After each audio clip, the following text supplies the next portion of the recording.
Friends, welcome to Learning Academy Kannada YouTube channel. ಮೊದಲ ಬಾರಿ ನಮ್ಮೊಂದು YouTube channel ನೋಡ್ತಾ ಇದ್ದರೆ ಅಥವಾ ಇಲ್ಲಿವರೆಗೂ ಸಬ್ಸ್ಕ್ರೈಬ್ ಮಾಡದೇ ಇದ್ದರೆ ಸಬ್ಸ್ಕ್ರೈಬ್ ಮಾಡಿ ಮತ್ತು ಸಪೋರ್ಟ್ ಮಾಡಿ ಅಂತ ಹೇಳ್ತಾ ಇವತ್ತಿನ ಒಂದು ವಿಡಿಯೋ ಬಂದುಬಿಟ್ಟು KPTCL ಪವರ್ ಮ್ಯಾನ್ ನೇಮಕಾತಿ 2024 ಪವರ್ ಮ್ಯಾನ್ ಮತ್ತು ಸ್ಟೇಷನ್ ಅಟೆಂಡರ್ ಹುದ್ದೆಗಳ ಒಂದು ನೇಮಕಾತಿಯಾಗಿತ್ತು ಸ್ನೇಹಿತರೆ. ಇದರಲ್ಲಿ ಫಿಸಿಕಲ್ ಡೇಟ್ಸ್ ಒಂದು ಎಕ್ಸ್ಕ್ಲೂಸಿವ್ ಅಪ್ಡೇಟ್ ಸಿಕ್ಕಿದೆ.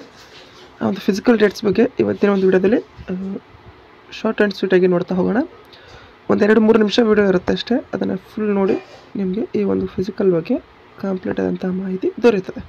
ಅದಕ್ಕಿಂತ ಮುಂಚಿತವಾಗಿ ನೀವೇನಾದರೂ ಸಹ ನಮ್ಮೊಂದು ಚಾನಲ್ನ ಮೆಂಬರ್ಶಿಪ್ಪನ್ನು ತೆಗೆದುಕೊಳ್ಳದೇ ಇದ್ದಲ್ಲಿ ಮೆಂಬರ್ಶಿಪ್ಪನ್ನು ತೆಗೆದುಕೊಂಡು ಸಪೋರ್ಟನ್ನು ಮಾಡಿ ಅಂತ ಹೇಳ್ತಾ ಇವತ್ತಿನ ಒಂದು ವಿಡಿಯೋವನ್ನು ನಾವು ಆರಂಭ ಮಾಡ್ತಾ ಹೋಗೋಣ. ನೀವು ಗಮನಿಸಬಹುದು, ಏಪ್ರಿಲ್ 10ರಿಂದ KPTCL ಪವರ್ ಮ್ಯಾನ್ ಫಿಸಿಕಲ್ ಅಂತೇಳಿ ಹಾಕಿದ್ದೇನೆ. ಯಾಕಪ್ಪ ಅಂತಂತಂದರೆ ಇದೇ ತಿಂಗಳು ಏಪ್ರಿಲ್ 10ರಿಂದ ನಿಮಗೆ ಫಿಸಿಕಲ್ಲು ಆರಂಭ ಆಗುವಂತಹ ಸಾಧ್ಯತೆ ಇಲ್ಲ, ಆರಂಭ ಆಗ್ತದೆ. ಯಾಕೆ ಏಪ್ರಿಲ್ 10 ಅಂತಂದರೆ ನಿಮಗೆ ಒಂದು ಡಾಕ್ಯುಮೆಂಟ್ಸ್ ಅಪ್ಲೋಡ್ ಮಾಡೋದಕ್ಕೆ ಎಲ್ಲಿವರೆಗೆ ಅಂತಂದರೆ 16ನೇ ತಾರೀಕಿನವರೆಗೆ ನಿಮಗೆ ಅಂದರೆ ಡೇಟನ್ನು ಎಕ್ಸ್ಟೆಂಡ್ ಮಾಡಿದ್ದಾರೆ.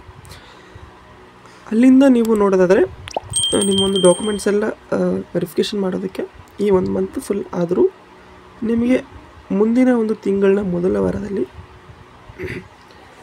ಅಡ್ಮಿಟ್ ಕಾರ್ಡ್ ಆಗಿರ್ಬೋದು ಅಥವಾ ಇನ್ನೊಂದು ಲೀಸ್ಟ್ ಆಗಿರ್ಬೋದು, ಅಂದರೆ ಯಾರ್ಯಾರೆಲ್ಲ ಸೆಲೆಕ್ಟ್ ಆಗಿದ್ದಾರೆ ಅಂತನ ಈ ಒಂದು ಡಾಕ್ಯುಮೆಂಟ್ ವೆರಿಫಿಕೇಷನಿಂದ ಫಿಸಿಕಲ್ಗೆ ಅವರುಗಳ ಒಂದು ಲೀಸ್ಟನ್ನು ಅಥವಾ ಅಡ್ಮಿಟ್ ಕಾರ್ಡನ್ನು ಬಂದು ನೆಕ್ಸ್ಟು ಅವರಿಗೆ ಫಿಸಿಕಲ್ಲು 10ರಿಂದ ಆರಂಭ ಆಗ್ತದೆ. ಓಕೆ, ಏಪ್ರಿಲ್ 10ರಿಂದ ಫಿಸಿಕಲ್ಲು ಆರಂಭ ಆಗುವಂಥ ಸಾಧ್ಯತೆ ಹೆಚ್ಚಿದೆ ಸ್ನೇಹಿತರೆ. ಏಪ್ರಿಲ್ 10 ಆರಂಭ ಆಗ್ಬೋದು ಅಥವಾ ಏಪ್ರಿಲ್ 10ರ ನಂತರ, ಇದಕ್ಕಿಂತ ಮೊದಲಂತರೂ ಆಗೋದಿಲ್ಲ ಫಿಸಿಕಲ್ಲು. ನೀವು ನೋಡ್ಕೊತಿರ್ಬೋದು, ಏಪ್ರಿಲ್ 10 ಅಥವಾ 10ರ ನಂತರ ನಿಮಗೆ 100% ಫಿಸಿಕಲ್ ಸ್ಟಾರ್ಟ್ ಆಗ್ತದೆ. ನಮಗೆ ಬಂದಿರುವಂಥ ಅಪ್ಡೇಟ್ ಪ್ರಕಾರ ಏಪ್ರಿಲ್ 10 ನಿಮ್ಮ ಒಂದು ಫಿಸಿಕಲ್ಲು ಆಗುವಂಥ ಚಾನ್ಸಸ್ ಇದೆ ಅಂಥೇಳಿ 100% ಇದೆ ಅಂಥೇಳಿ ನಮಗೆ ಬಂದಿರುವಂಥ ಮಾಹಿತಿ ಪ್ರಕಾರ ಹೇಳ್ತಾ ಇರುವಂಥದ್ದು. ಆ ಒಂದು ಕಾರಣಕ್ಕಾಗಿ ಏಪ್ರಿಲ್ 10ರಿಂದ ನಿಮಗೆ ಫಿಸಿಕಲ್ ಇರ್ತದೆ. ಹಾಗಾಗಿ ನೀವೆಲ್ಲರೂ ಸಹ ಫಿಸಿಕಲ್ನ ಚೆನ್ನಾಗಿ ಪ್ರಾಕ್ಟೀಸ್ ಮಾಡಬೇಕು.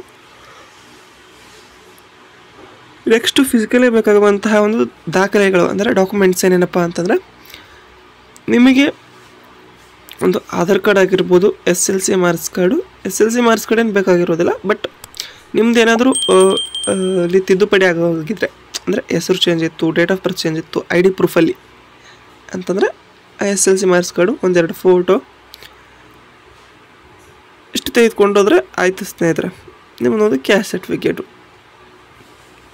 ಓಕೆ, ಯಾಕಂತಂದರೆ ನೀವು ಈಗಾಗಲೇ ನೀವು ಏನು ಮಾಡಿರ್ತೀರಿ, ಡಾಕ್ಯುಮೆಂಟ್ಸನ್ನು ಆನ್ಲೈನಲ್ಲಿ ಅಪ್ಲೋಡ್ ಮಾಡಿರ್ತೀರಿ. ಆ ಒಂದು ಕಾರಣಕ್ಕಾಗಿ ನೀವು ಕೇವಲ ಈ ಎಲ್ಲ ದಾಖಲೆಗಳನ್ನ ತೆಗೆದುಕೊಂಡೋದ್ರೆ ಸಾಕಾಗ್ತದೆ.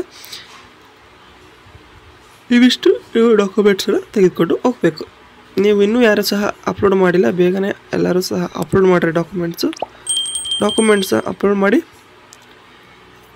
ಇನ್ನೂ ಏನಾದರೂ ಸಹ ಎರರ್ ಪ್ರಾಬ್ಲಮ್ ಬರ್ತಾ ಇತ್ತು ಅಂತಂದರೆ ಕಾಮೆಂಟನ್ನು ಮಾಡಿ ಮಗದೊಮ್ಮೆ ಅವರಿಗೆ ಕಾಲ್ ಮಾಡಿ ಕೇಳ್ತಾ ಹೋಗೋಣ ಸ್ನೇಹಿತರೆ. ನಿಮ್ಮದು ಏನಾದರೂ ಎರರ್ ಬರ್ತಾ ಇತ್ತು ಅಂತಂದರೆ ಅದಕ್ಕೆ ಒಂದು ಸೂಕ್ತವಾದಂತಹ ಪರಿಹಾರವನ್ನು ಒಂದು KPTCL ಅವರು ಒದಗಿಸ್ತಾರೆ. ಓಕೆ, ಆ ಒಂದು ಕಾರಣಕ್ಕಾಗಿ ಅವರು ಡೇಟನ್ನು ಎಕ್ಸ್ಟೆಂಡ್ ಮಾಡಿದರು. ಯಾಕಪ್ಪ ಅಂತಂದರೆ ಎರರ್ ಬರೋ ಕಾರಣಕ್ಕಾಗಿ ಯಾರೂ ಸಹ ಒಂದು ಡಾಕ್ಯುಮೆಂಟ್ಸನ್ನು ಅಪ್ಲೋಡ್ ಮಾಡಲಿಲ್ಲ. ಆ ಒಂದು ಕಾರಣಕ್ಕಾಗಿ ಇದನ್ನು ಎಕ್ಸ್ಟೆಂಡ್ ಮಾಡಿದರು ಸ್ನೇಹಿತರೆ.